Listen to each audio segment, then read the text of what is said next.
হরে কৃষ্ণ, রাধে রাধে। তো চলে এলাম সকাল সকাল রান্নাঘরে।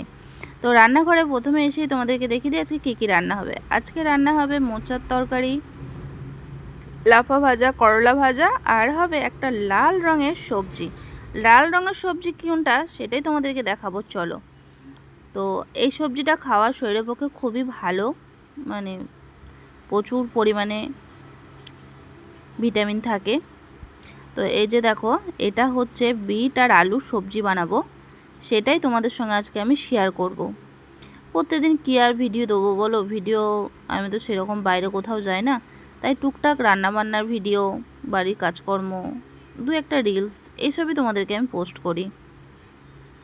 দেখো, গ্যাসটা কিন্তু আমি এতটাই বোকা, সিলিন্ডারের কাছে অফ করা আছে, আর আমি এদিকে ওভেনের কাছে গ্যাসটা জ্বালাবার চেষ্টা করছি, কিন্তু আমি আর জ্বালাতে পারছি না। তারপরে সিলিন্ডারের কাছে গিয়ে অন করে চলে এলাম, তারপরে গ্যাসটা জ্বালিয়ে নিচ্ছি। দেখো, এর মধ্যে কড়াই বসিয়ে দিলাম, কড়াইয়ে সামান্য তেল দিয়ে দেবো, বেশি তেল দিয়ে করব না, সামান্য তেল দিয়ে করব। আর সবজিটাকে ভাজবো না, আজকে একবারেই তেলের ওপরে দিয়ে কষিয়ে নেব। তো তেলটা শেষ হয়ে গেল, যতটুকু ছিল ততটুকুই দিলাম। এবার বোতলটা সাইড দিকে জানাতেই ফেলে দিলাম। এরপরে আদাটা একটু ঘষে নিলাম, আদা আমি বেটে দিলাম না, আর মিষ্টি মেশিনটা আমার সানসাটে তোলাই আছে, নামানো হয়নি। মামের টুকটাক রান্না বান্না, ওই জন্যে সবসময় এটা এখন কাজে লাগে না, লোকজন থাকলে বেশ কাজে লাগে। তো যাই হোক, তেলের উপরে একটু হিং ফোড়ং, পাঁচ ফোড়ং, আর তেজপাতা, কাঁচা লঙ্কা, আদা আর টমেটো এর মধ্যে দিয়ে একটু নাড়াচাড়া করে নেব। তারপরে কিন্তু দেখো, ধনেপাতাটা কিন্তু আমাকে তেলের ওপরই সবসময় রান্না করলে দিতে হয়, কারণ ভাবি যে নামাবার সময় দেবো, কিন্তু হয় না, কারণ নামাবার সময় দিলে আমার মেয়ে আবার সেটা পছন্দ করে না।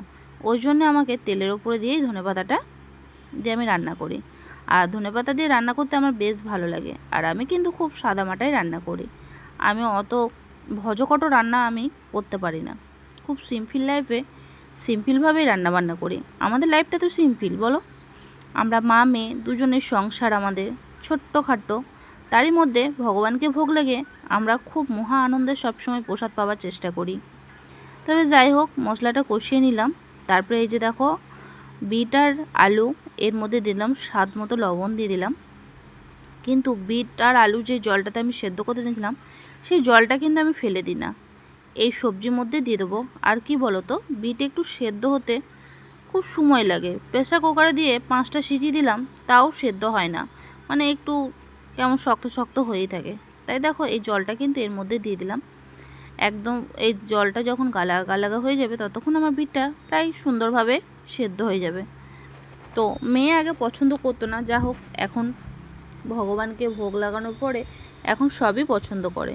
যখন আমরা প্রসাদ পেতাম না, তখন কিন্তু এসব জিনিসগুলো মেয়ে একদম মোচা বলো, বিট বলো, কোনো কিছু পছন্দ করতো না। এখন ভগবানকে আমি যেটাই ভোগ লাগাই, সেটাই এখন আমার মেয়ে সুন্দরভাবে প্রসাদ পেয়ে নেয়। আর আজকে কিন্তু মোচার তরকারিটা বেশ সুন্দর হয়েছিল, খুব অল্প তেল মশলা দিয়ে রান্না করেছিলাম, কিন্তু সেই রান্নাটা তোমাদেরকে কিন্তু দেখাতে পারি নাই। মোচার সেদ্ধ করাটা তোমাদেরকে দেখালাম। মোচাটা সেদ্ধ করতে বসিয়ে দিলাম, আর এখন বাজে কিন্তু 7টার মধ্যে। আর কি বলো তো, সময় সময় রান্নাবান্নাটা করে নিচ্ছি একটু তাড়াতাড়ি, কারণ এখন কারেন্টের খুব সমস্যা। কৌশিকে অমাবস্যা আসছে, কাছেই তারাপীঠ, তো ওই জন্যে। আর এই যে দেখো, এখানে আমার কিন্তু সবজিটা পুরোপুরি একদম কমপ্লিট হয়ে গেল। আমি খুব আস্তে আস্তে ভয়েস দিচ্ছি আজকে, আমার শরীরটা খুব একটা বেশ ভালো নেই, হালকা ফুলকা ভালো আছে ওই জন্য। আর ওইদিকে মনে হয় মেয়ের বান্ধবী ফোন করেছে, মেয়ে কথা বলছে, সেটাও তোমরা দেখতে পেলে। তো চলো, যাই হোক, তোমাদেরকে সবজিটা দেখিয়ে দিলাম। আর এখন আমি কী কী রান্না করছি ভগবানে জানে, সেটাই তোমাদেরকে দেখিয়ে আজকের ভিডিওটা আমি শেষ করে দেবো।